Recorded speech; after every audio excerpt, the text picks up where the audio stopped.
نحمده ونستعينه ونستغفره ونؤمن به ونتوكل عليه ونعوذ بالله من شرور أنفسنا ومن سيئات أعمالنا من يهده الله فلا مضل له ومن يضلله فلا هادي له فأشهد أن لا إله إلا الله وحده لا شريك له وأشهد أن محمدًا عبده ورسوله صلى الله تعالى عليه وعلى آله وأصحابه ومن تبعهم بإحسان إلى يوم الدين وسلم تسليما كثيرا كثيرا أما بعد فإن خير الحديث كتاب الله وخير الهدي هدي محمد صلى الله عليه وسلم وشر الأمور محدثاتها وكل محدثة بدعة وكل بدعة ضلالة وكل ضلالة في النار وقد قال الله تبارك وتعالى في كلامه المجيد وفي فرقانه الحميد بعد أعوذ بالله من الشيطان الرجيم اليوم أكملت لكم دينكم وأتممت عليكم نعمتي ورضيت لكم الإسلام دينا وقال النبي الأمين صلى الله عليه وسلم تركتكم في محجة بيضاء ليلها كنهارها لا يزيغ عنها إلا هالك أو كما قال عليه الصلاة والسلام মুসল্লিয়ান কিরাম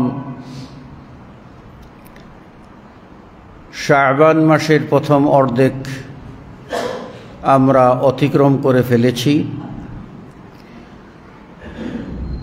যে অর্ধেকের মধ্যেই ছিল আমাদের জন্য সুযোগ বেশি বেশি করে নেকি অর্জনের লক্ষ্যে নফল সিয়াম পালন করার।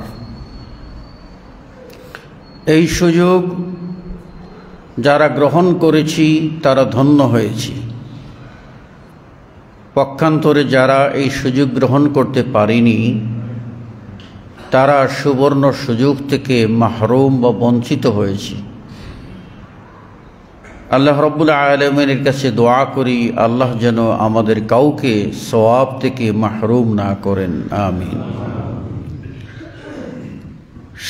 দ্বিতীয় পর্ব শাবানের যে দ্বিতীয় অংশ, এই অংশে নফল সিয়াম সাধারণত উত্তম নয়, নির্দেশিত নয়।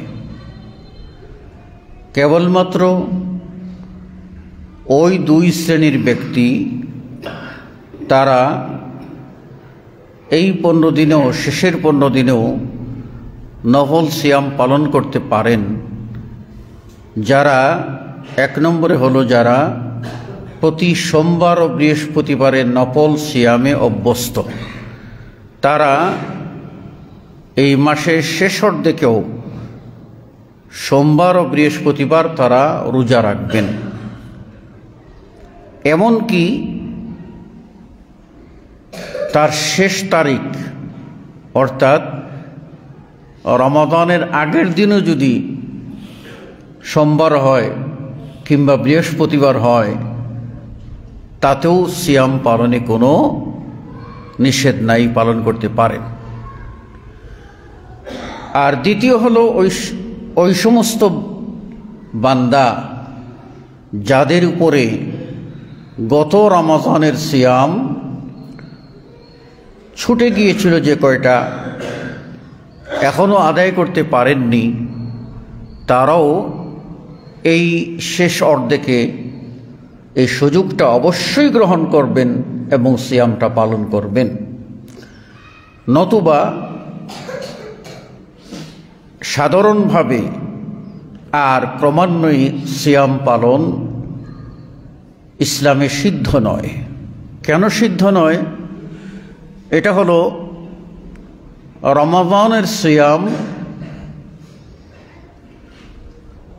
আর শাবান মাসের প্রথম অর্ধের সিয়াম, এরপরে মাঝখানের যে 15 দিন, এই 15 দিন হচ্ছে দুই সিয়ামের মধ্যে পার্থক্য নির্ধারণী। এবং এটি হচ্ছে রমাদানের 1 মাসের ফরজ রোজা রাখার প্রস্তুতির জন্য কিছুটা বিরতি। এই বিরতি দিয়ে যেন মানুষ নতুন উদ্যমে, নতুন আগ্রহে, নতুন চেতনা নিয়ে, নতুন ঈমানদীপ্ত অনুভূতি নিয়ে তারা যেন রমাদানের সিয়ামকে, ফরজ সিয়ামকে স্বাগত জানাতে পারে এবং পালন করতে পারে। এক্ষণে আসুন আমরা আজকে যে অবস্থানে আছি, আমাদেরকে দুমুখো সাপ তাড়া করছে এবং ধ্বংসনের চেষ্টা করছে। এর ছোবল থেকে আমাদের বাঁচতে হবে। এই দুমুখো সাপ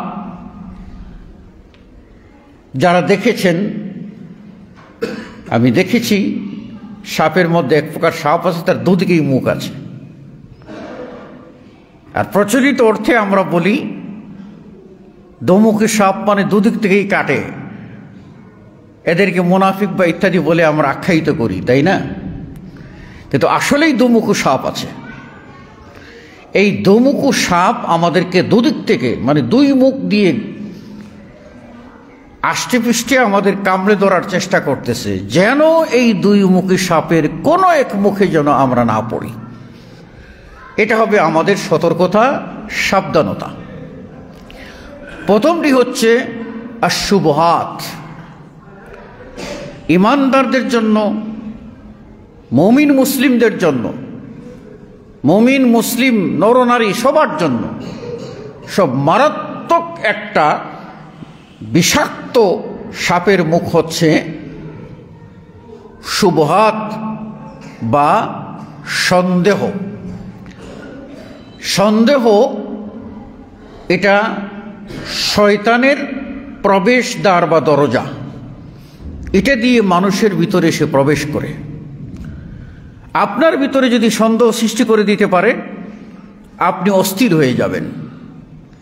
পরিবারে সন্দেহ সৃষ্টি করে দিতে পারে, পরিবার পেরেশানির ভিতরে, ঝগড়া দাঙ্গা, পরস্পরে ভুল বুঝাবুঝির মধ্যে তাদের জীবন যেন ত্রাহি ত্রাহি করবে। অনুরূপভাবে যদি আপনার ঈমানের ভিতরে সন্দেহ সৃষ্টি করে দিতে পারে, তাহলে আপনি জীবনভর সালাত, সিয়াম, হজ আদায় করেও আপনি ঈমানদারের খাতায় নামও লেখাতে পারবেন না, এবং এই সালাত, সিয়াম, হজ, যাকাত কোনো কাজে আসবে না। কেননা আল্লাহ রাব্বুল আলামিন ঈমান এর শর্তের ভিতরে বলে দিয়েছেন সুম্মা লাম ইয়ারতাবু। আল্লাহর কথা যে ঈমান আনার পরে ঈমান আনার বিষয়গুলির কোনো একটিতে তারা যেন রাইব বা সন্দেহ না করে। যখনই সন্দেহ থাকবে, ধরেন কেউ বলল আল্লাহ সন্তান দেওয়ার মালিক, এটা তার ঈমান। ঈমানের ভিতরে সন্দেহ ঢুকলো, যদি আল্লাহ না দেন, বা আল্লাহও দিতে পারেন, খাজা বাবাও দিতে পারে, এরকম যদি কোনো একটা সন্দেহ, আমি আল্লাহকে ধরলাম, ব্যর্থ যদি হই, সেজন্য খাজা বাবাকেও ধরে নেই, যাতে আল্লাহর কাছ থেকে নিরাশ হইলে খাজার কাছ থেকে যেন নিরাশ না হই। নাউযুবিল্লাহি মিন যালিক। এটা হচ্ছে সন্দেহ, যা মানুষকে ধ্বংস করে। আর ইসলামে ঈমান এর উপরে সন্দেহ করতে নিষেধ করেছেন, এবং আমলের মধ্যেও ইসলাম কোনো আমল করার ভিতরে সন্দেহ করা যাবে না। এই জন্য দেখেন, সিয়াম পালন করার পরে একটা দোয়া মাসনুন, ইফতার করার পরে একটা দোয়া পড়তে হয়, যাহাবাজ জামাউ ওয়াবতাল্লাতিল উরুকু ওয়া সাবাতাল আজরু ইনশাআল্লাহ। যাহাবাজ জামাউ, আমার তৃষ্ণা দূরীভূত হলো, পিপাসা গেল গা। ওয়াবতাল্লাতিল উরুক, এবং শিরা উপশিরাগুলি তাজা হয়ে গেল। ও সাবাতাল আজরু ইনশাআল্লাহ, আর আল্লাহ চাহে তো আমার আজর, আমার সওয়াব, আমার রোজার নেকি এটা স্থির হয়ে গেছে। তো সুতরাং কোনো ইবাদতে বান্দা এটা বলবে না যে আমি সালাত আদায় করলাম, হতেও পারে নাও হতে পারে, সালাত আদায় করলাম, আল্লাহ কবুল করতে পারেন নাও করতে পারেন, এই দ্বিধাদ্বন্দ্বই ভুগবে না, বরং বিশ্বাস করবে যে আল্লাহ রাব্বুল আলামিন অবশ্যই তার এই ইবাদত কবুল করবেন এবং তাকে এর বিনিময়ে আল্লাহ রাব্বুল আলামিন উত্তম জাযা দেবেন। এটা রাখতে হবে। একদল মানুষ আছে যাদের কথা কোরআনে আল্লাহ রাব্বুল আলামিন বলেছেন, ওয়াযান্নিনা বিল্লাহি যান্নাস সাউ।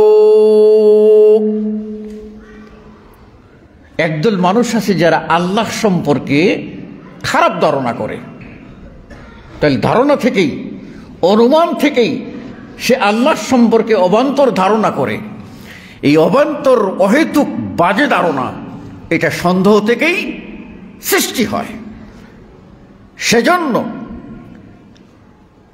আল্লাহ রাসূল সাল্লাল্লাহু আলাইহি ওয়াসাল্লাম বলছেন, ইয়্যাকুম ওয়াজ্জান, খবরদার তোমরা আন্দাজ অনুমান থেকে বিরত থাকো। আন্দাজ অনুমান করো না। ফাইন্না যন্না আকযাবুল হাদিস, নিশ্চয়ই আন্দাজ অনুমান এটা সবচেয়ে বড় মিথ্যা কথা।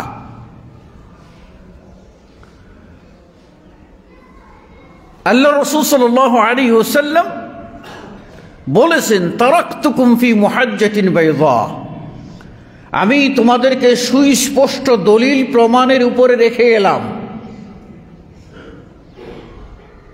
আন্দাজ অনুমানের উপরে নয়,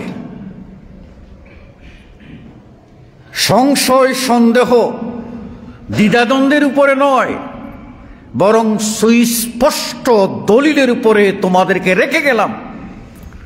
লা ইয়াযিগু আনহা ইল্লা হালিক, যার জন্য ধ্বংস নির্ধারিত সেই এই সুস্পষ্ট দলিল থেকে বিভ্রান্ত হবে।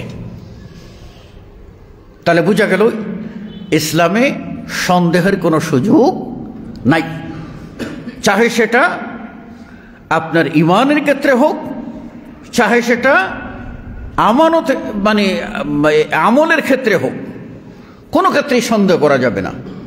তাহলে সন্দেহ থেকে মুক্ত হওয়ার উপায় কি? উপায় হলো দলিলের উপরে কায়েম থাকা। দলিল থাকবে, আপনি সন্দেহমুক্ত। আর এই দলিল হচ্ছে আহলুল হাদিসদের, হকপন্থীদের মূল চালিকা শক্তি। সেটা কি?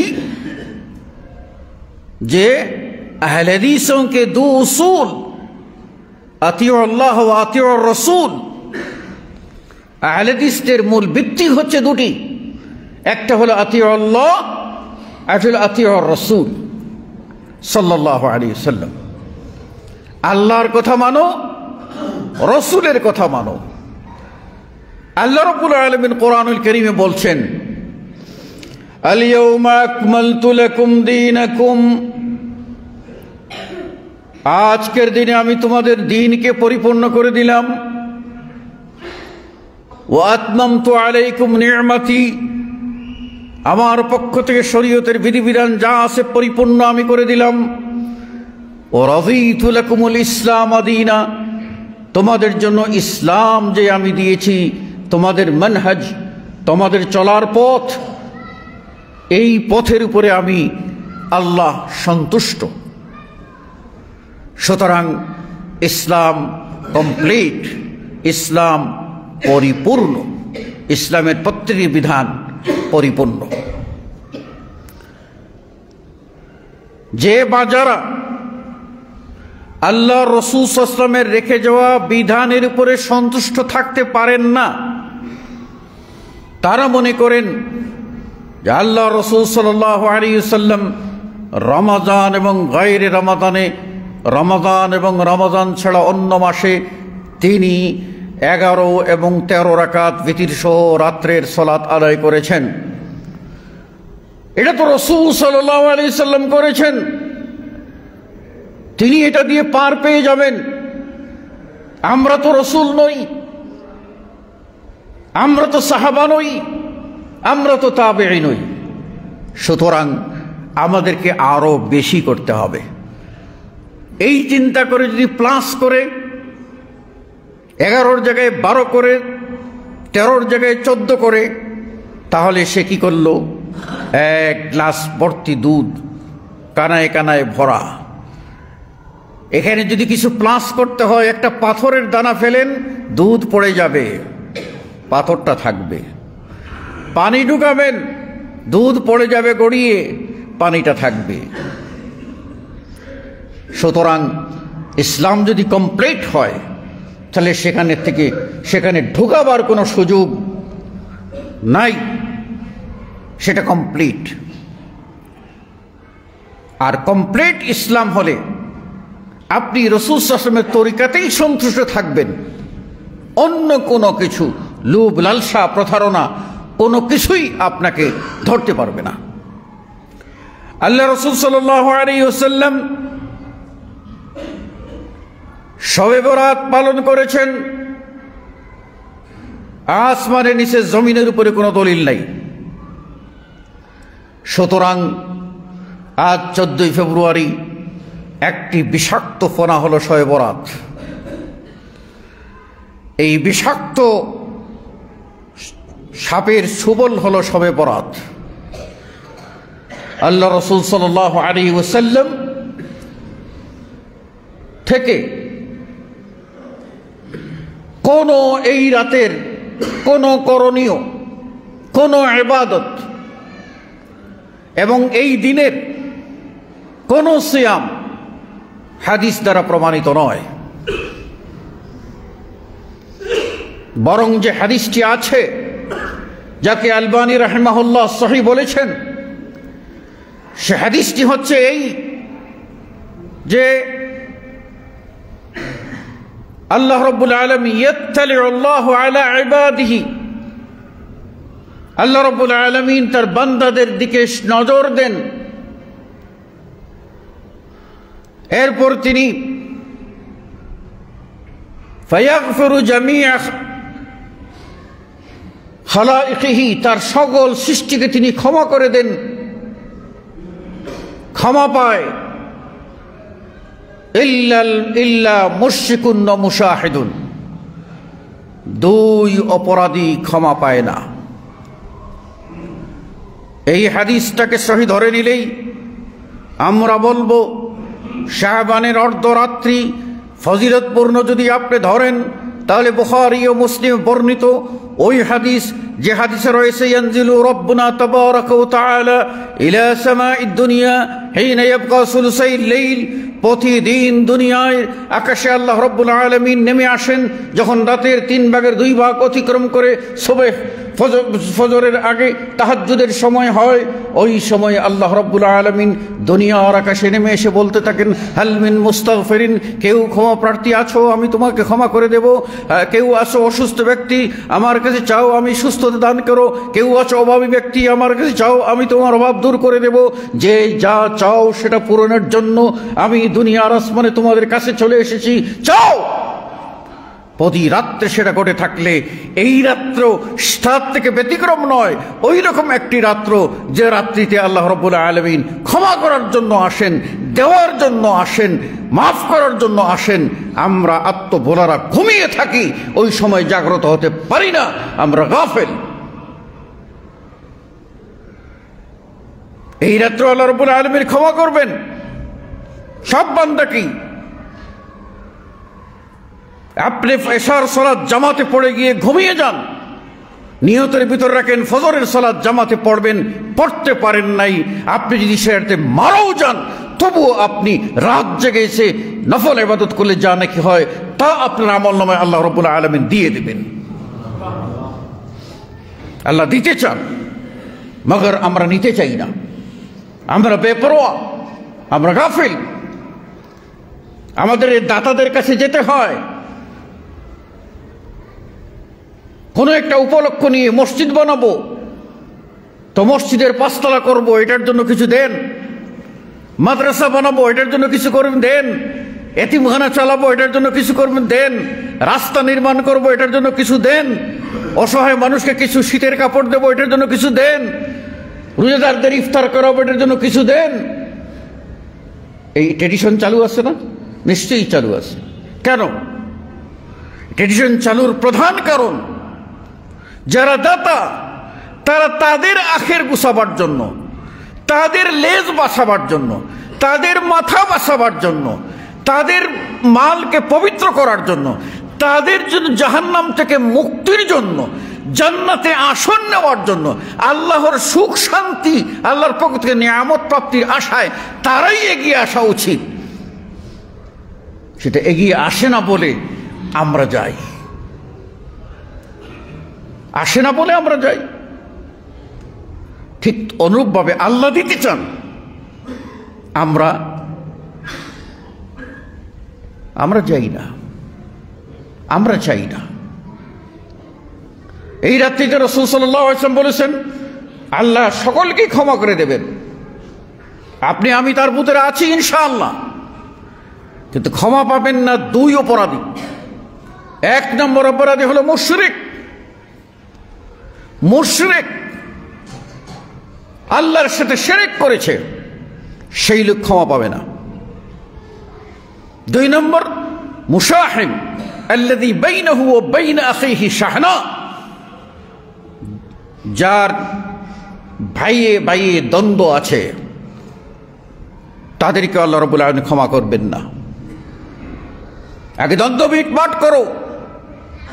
তুমি সাধারণ তোমার ভাইয়ের জন্য জানালা খুলে একটু বাতাস দেবে, সেই সুযোগটা তুমি দিচ্ছ না। তুমি কেমন করে আশা করো তোমার রব তোমার কবরে, 3.5 হাত কবরের ভিতরে বেহেশতের এই জানালা খুলে দিয়ে তোমাকে জান্নাতি বেহেশতি বাতাস দেবে? তুমি কেমন করে আশা করো? তুমি ভাইয়ের জন্য সামান্য পা ফেলে রাস্তা দাও না, তুমি সেখানে পানি ফেলে পিচ্ছিল করে দাও।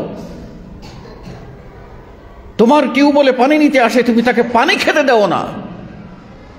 কি করে তুমি আশা করো হাউজে কাউসারের পানি, তুমি নবীর সেই হাউজে কাউসারের পানি তুমি পান করবে?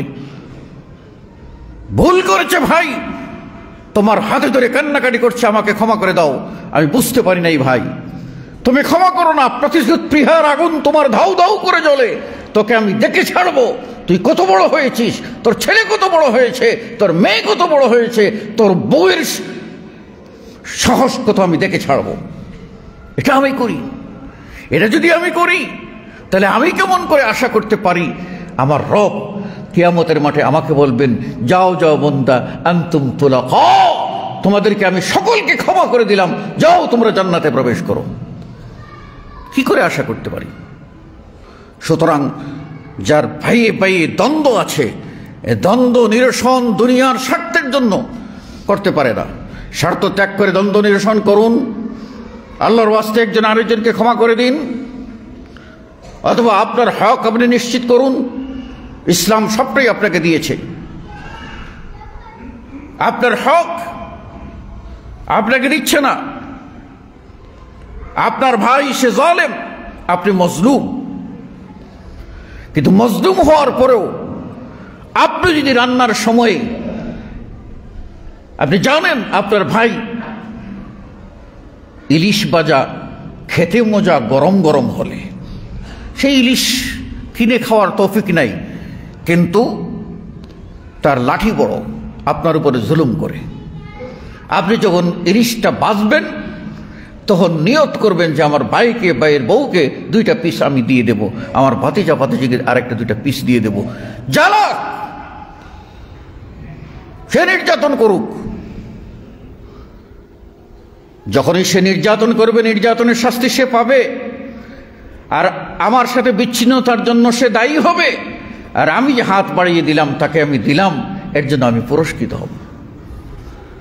যেমন করে কাবিল দায়ী হয়েছে, সে তার ভাই হাবিলকে হত্যা করে, ইব্রাহিমের পুত্র কাবিল দায়ী হয়েছে হাবিলকে হত্যা করে। হাবিল বলেছিল, ভাই তুমি যদি আমাকে হত্যা করার জন্য হাত বাড়াও, মা আনা বিবাসিতি ইয়াদাই, আমি আমার 2 হাত বাড়াবো না, আমি আমার ভাইয়ের প্রতি আমি অন্যায় করতে পারবো না। ভাই তা সত্ত্বেও মানেনি, তার নিরপরাধ ভাইকে সে খুন করেছিল। খুনের দায় শরীয়তে এমনভাবে এমন অপরাধ হলে গণ্য করা হলো, সেই দিন থেকে কিয়ামত পর্যন্ত যত খুন হবে, যত খুনি, যত অপরাধী হবে, সকল অপরাধের সমান অংশ কাবিলের গলায় ঝুলিয়ে দেওয়া হবে। আর হাবিল, সে যে আপনার ভাই থেকে ভাইকে ছেড়ে দিয়েছে, ভাইকে মারতে রাজি হয়নি, হাত বাড়ায়নি, আপনি কি সেই হাবিল হতে পারেন না? আজীবন কাবিলই থাকবেন? হাবিল হয়ে দেখুন। আমার দায়িত্ব আমি পালন করি। আল্লাহ রাসূল সাল্লাল্লাহু আলাইহি ওয়াসাল্লাম বলেছেন, সিল মান কাতাআক, যে তোমার সাথে সম্পর্ক ছিন্ন করে তার সাথে তুমি সম্পর্ক রক্ষা করো, এটাই হবে তোমার ক্রেডিট। যে দে সে তো দেবেই, কিন্তু আমি দিতে পারি না, অন্তত খোঁজ দিতে পারি না, এটা তো হতে পারে না। তাই আল্লাহ রাসূল সাল্লাল্লাহু আলাইহি ওয়াসাল্লাম বলছেন, মুশরিকের ক্ষমা নাই, এবং ভাইয়ে ভাইয়ে দ্বন্দ্ব, হিংসা, বিদ্বেষ আছে, তাদের কোনো ক্ষমা নাই। ছোট্ট ক্ষমা আমরা করতে পারি না, আল্লাহর কাছে কি করে ক্ষমা চাই? কাজেই আমরা প্রথম বিপদের মধ্যে পড়েছি, সেটা হলো আমরা দলিল গ্রহণ করিনি, কোরআন ও হাদিস গ্রহণ করিনি। আমরা বিভিন্ন খোঁড়া অজুহাতে যুক্তি দিয়ে আমরা বলছি, এই রাত্রে তো তারা আপনার নফল ইবাদত করে, এই রাতে তো তারা ওয়াজ করে, এই রাতে তারা ওয়াজ করে, এই রাতে তারা জিকির আজকার করে, এই রাতে তারা আপনার বিভিন্ন প্রকার খাদ্য বানিয়ে খায়, নরম হালুয়া রুটি খায়, অনেক কিছুই করে। তো আমরা এগুলি তো ভালো কাজ, ঠিক আছে, ভালো কাজ। আল্লাহ রাসূল সাল্লাল্লাহু আলাইহি ওয়াসাল্লাম ঈদের সালাতে আগে এসে ঈদের সালাত আদায় করতেন, তারপর খুতবা দিতেন। এবার যদি কোনো ব্যক্তি মনে করে যে আমি গিয়ে আগে খুতবা দেব, জনগণকে জমাবো, তারপর আমি ঈদের সালাত আদায় করব, ওই লোকের সালাত হবে না রাসূলের সুন্নতের উপরে হাত দেওয়ার কারণে। অনুরূপভাবে কোনো ব্যক্তি যদি কোনো ভালো কাজ করে, সে করলো, এই ভালো কাজটা যদি রাসূল সাল্লাল্লাহু আলাইহি ওয়াসাল্লামের তরিকায় না হয়, অন্য তরিকায় হয়, তাহলে হবে না। কাজেই ভালো মন্দের মানদণ্ড হচ্ছে কিতাবুল্লাহ ও সুন্নত রাসূল সাল্লাল্লাহু আলাইহি ওয়াসাল্লাম। যেহেতু আল্লাহর নবীর যুগে ছিল না, সাহাবাদের যুগে ছিল না, তাবেঈদের যুগে ছিল না, তাবিদের যুগে ছিল না, তাহলে আমি কেন নতুন করে এই বেদাতকে জাগিয়ে রাখবো? অথচ রাসূল সাল্লাল্লাহু আলাইহি ওয়াসাল্লাম বলছেন যে মান আহদাসা ফি আমরিনা হাযা মা লাইসা মিনহু ফাহুয়া রাদ্দুন, আমি যে আমার এই দিনে, রেখে যাওয়া দিনে কেউ যদি নতুন কিছু ঢুকায়, তাহলে সেটা প্রত্যাখ্যাত, সেটা নিক্ষিপ্ত, ফেলে দেওয়া হবে, ওই আমল গ্রহণযোগ্য হবে না। আল্লাহ রাব্বুল আলামিন বলছেন যে যারা নিজের আমল করে অথচ রসুলের তরিকা আছে কিনা এটা মানে না, রসুলের সুন্নত আছে কিনা সেটা মানে না, সেই আমল কোন অবস্থাতে আল্লাহ গ্রহণ করবেন না, বরং এই আমলই হবে তাদের জন্য জাহান্নামের কারণ। আল্লাহ নবী সাল্লাল্লাহু আলাইহি ওয়াসাল্লাম থেকে আয়েশা রাদিয়াল্লাহু আনহা বর্ণনা করেন, আল্লাহ নবীর ঘরে কিছু সাহাবী আসলেন, রসুল বাইরে ছিলেন, আল্লাহ নবীর আমল সম্পর্কে জানতে পারলেন। আল্লাহ নবী বেশি বেশি যে আমল করতেন সে আমলগুলি শোনার পরে তারা বললেন, আল্লাহ রসুল সাল্লাল্লাহু আলাইহি ওয়াসাল্লাম আইনা নাহনু ওয়া রাসূলুল্লাহ সাল্লাল্লাহু আলাইহি ওয়াসাল্লাম, আমরা কোথায় আর রসুল কোথায়? রসুল এত ইবাদত করেন, আমরা তাহলে তো আরো বেশি করা দরকার। তারা তিনজন তিন রকম শপথ করে বসলেন। একজনে বললেন, আমি আর বিয়ে করব না, সারা জীবনটা উৎসর্গ করে দিব আল্লাহর ইবাদতে। আরেকজন বললেন, আমি আর রাত্রে ঘুমাবো না, সারা রাত জেগে জেগে নাফল পড়বো। আরেকজন বললেন, এখন থেকে আর আমি কোনো দিন প্রতিদিনই রোজা রাখবো, একদিনও দিনের বেলা খাবো না, দিনের বেলা খাবো না। কিছুক্ষণের মধ্যেই রাসূল সাল্লাল্লাহু আলাইহি ওয়াসাল্লাম এসে প্রবেশ করলেন আর বললেন, কে গো তোমরা এই কথাগুলি সিদ্ধান্ত নিয়েছো? কে তোমরা এই সিদ্ধান্ত নিয়েছো? এই কথা বলার পরে রাসূল সাল্লাল্লাহু আলাইহি ওয়াসাল্লাম বললেন, শোনো, আমি আতাজাওয়াজুন নিসা, আমি নারী বিবাহ করেছি, আসুমু আফতর, আমি রোজা রাখি আবার ভাঙ্গি, ও আনামু ফিল লাইল, আমি রাত্রিতে আবার ঘুমাই, আবার উঠি, স্ত্রীদের হকও দেই, আল্লাহর হকও দেই, শরীরের হকও দেই, চোখের হক, ঘুম, ক্লান্তি দূর করি, আবার স্ত্রীদের হক সেটাও দেই, আবার উঠে আল্লাহর জন্য আমি দাঁড়িয়ে যাই। সুতরাং ফামান রাগিবা আন সুন্নতি ফালাইসা মিন্নি, জেনে রাখো যে আমার সুন্নত থেকে বিমুখ হবে, উল্টা হবে, সে আমার উম্মত বলে গণ্য হতে পারে না। তাহলে আপনাদের কাছে জিজ্ঞাসা, আল্লাহ রসুলের সাহাবারা যদি নফল সিয়াম 12 মাস রাখবেন, একদিনও ভাঙবেন না, সারা জেগে জেগে তাহাজ্জুদ পড়বেন, একটুকু ঘুমাবেন না, দুনিয়া সংসারের যোগ ঝামেলা থেকে মুক্ত থাকার জন্য বিয়ে শাদী করবেন না, সবগুলি তো হিসাব করতে গেলে আমাদের চোখে খুব ভালো সিদ্ধান্ত। কিন্তু রাসূল সাল্লাল্লাহু আলাইহি ওয়াসাল্লামের সুন্নতের উল্টা হয়, রাসূল সাল্লাল্লাহু আলাইহি ওয়াসাল্লাম সেটা প্রত্যাখ্যান করেছেন, বলছেন আমার উম্মতেরই অন্তর্ভুক্ত হতে পারবে না এরা। কাজেই এই বেদাত আমাদের সমাজ যেন না থাকে, এটা আমাদের চালু রাখতে হবে, খেয়াল রাখতে হবে। আরেকটা বিষয় আমি বেরাইতবাসীকে জানিয়ে দিতে চাই, ভৈয়াপাড়া মিম্বর থেকে সারা বেরাইতবাসীকে, সেটা হলো এই, আমি জানতে পেরেছি যে এই বেরাইদের ভিতরে খ্রিস্টান মিশনারি ঢুকেছে, তারাও সেখানে বিভিন্ন প্রকার লিফলেট বিতরণ করতেছে, ঘোরাঘুরি করতেছে। খবরদার, এই সমস্ত মিশনারিকে সুযোগ কোনো অবস্থাতেই দেবেন না। তারা আসবে দুস্থ সেজে, তারা আসবে বন্ধু সেজে, তারা আসবে আপনার কল্যাণকামী সেজে, আর পরিণতি হবে আপনাকে হত্যা করা, অর্থাৎ আপনার ঈমানকে নষ্ট করে দেওয়া। খবরদার, এই বিষয়গুলি আপনারা সর্বমহল্লায় জারি করবেন, যেন কোথাও এই ধরনের তানসিরিয়া, এই ধরনের লিফলেট বিতরণ, এই ধরনের ঈসা আলাইহিস সালামের প্রশংসা আর ইমাম মেহেদীর ঘটনা নিয়ে কোনো ব্যক্তি যেন আপনাদের সামনে আগমন করতে না পারে। এরপর আমার দ্বিতীয় বিষাক্ত সাপ নিয়ে কথা। দ্বিতীয় বিষাক্ত সাপের দ্বিতীয় মুখ হচ্ছে আশ-শাহওয়াত, সেটা হলো প্রবৃত্তি পরায়ণতা, নফসের গোলামি, অর্থাৎ জীবন ও যৌবনের ঘোড়া দৌড়ানো, লোভ লালসার প্রতি খোয়া।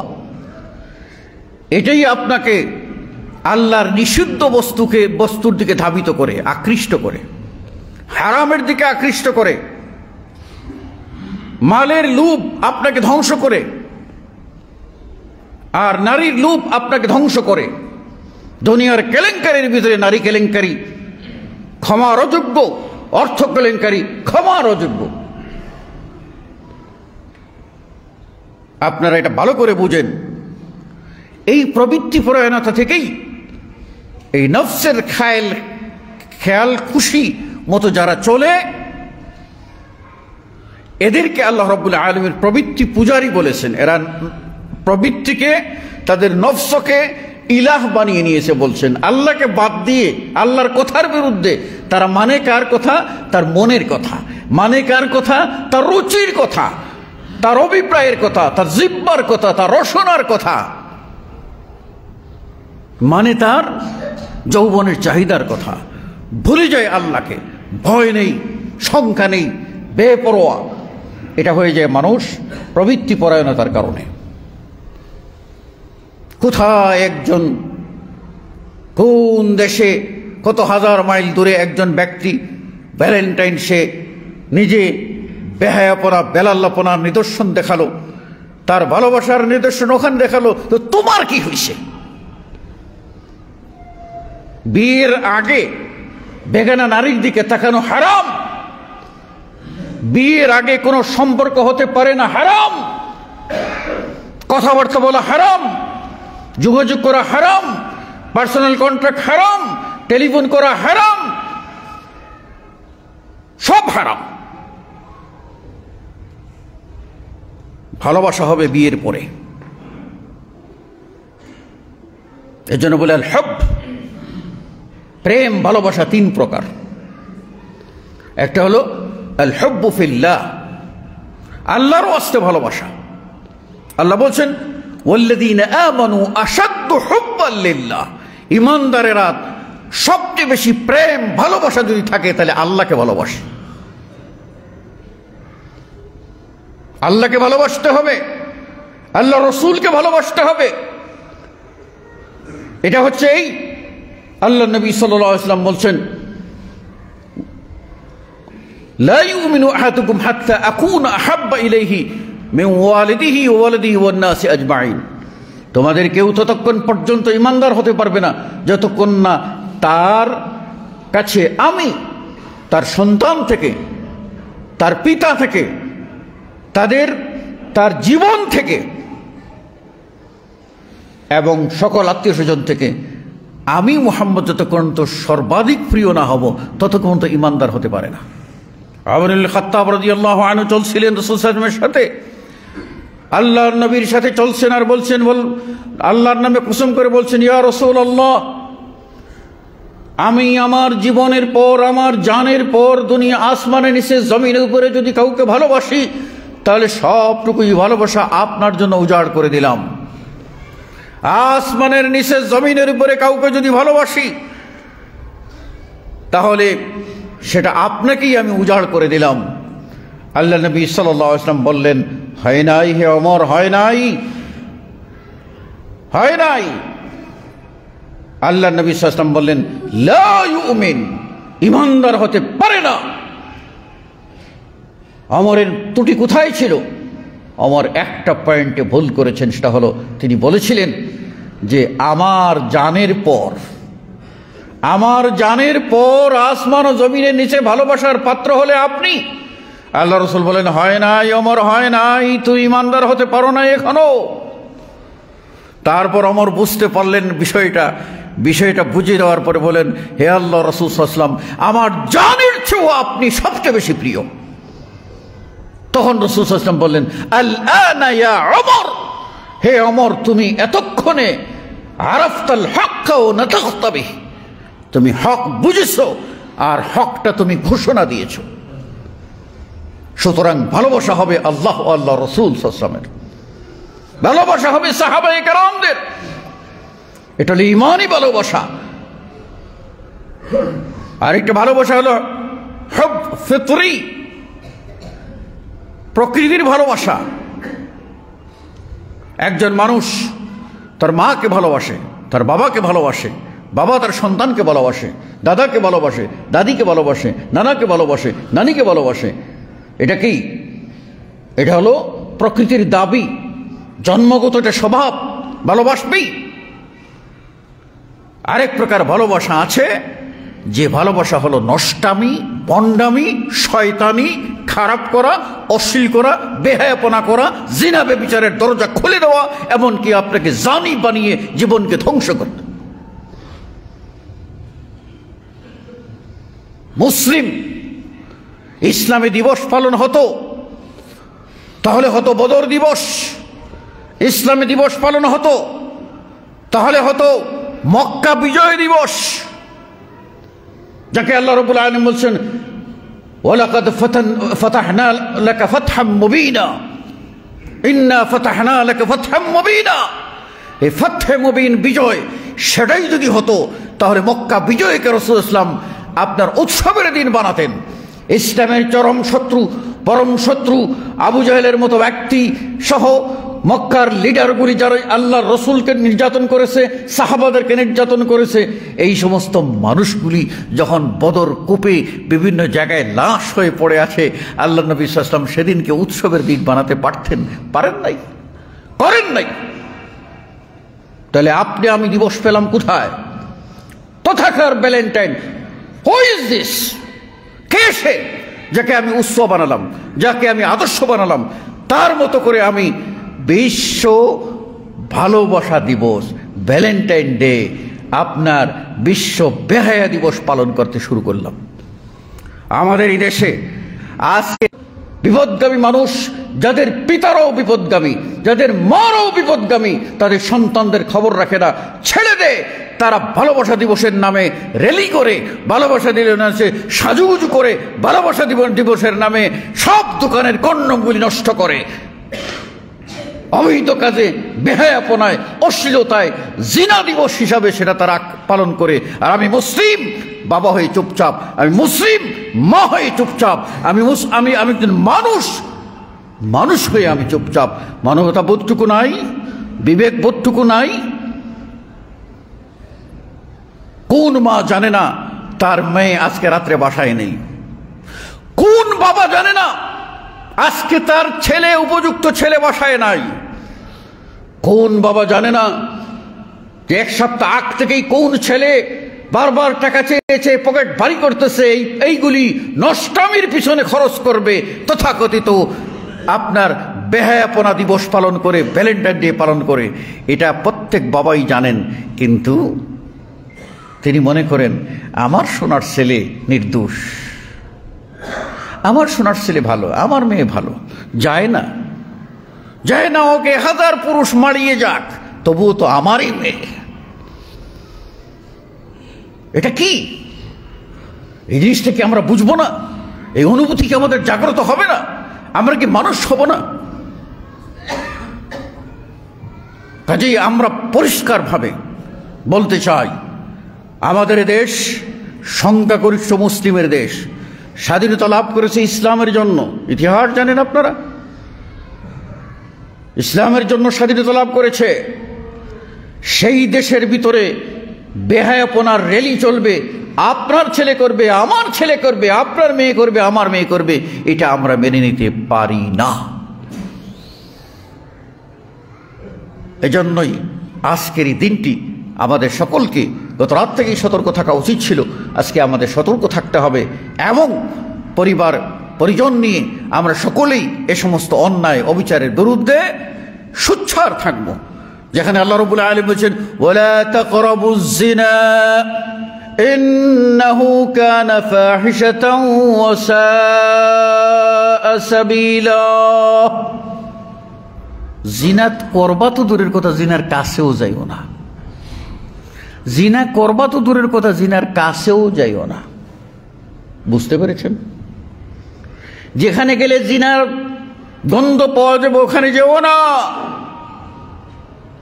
তুমি জিনায় পড়ে যাবে, তুমি অপরাধে পড়ে যাবে। ওই পেশ থেকে দূরে থাকো। ইবাদত করে আল্লাহকে কতটুকু সন্তুষ্ট করবে তার চেয়ে বেশি তুমি নাফরমানি থেকে যদি বেঁচে থাকতে পারো, মুক্ত, তুমি স্বাধীন, তুমি পুরুষ, তুমি ব্যক্তি, তুমি মহান, তুমি আদর্শ। তোমার পরিবার হবে আদর্শ পরিবার। তোমার ঘর থেকে জন্ম নেবে কস্তুরী।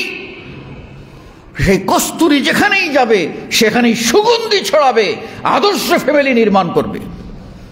আর তুমি যদি হায়না হও,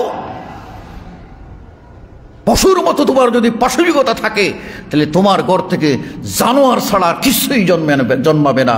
যেখানেই যাবে সেই জানোয়ারগিরি করে সমাজটাকে বর্বর করে তুলবে।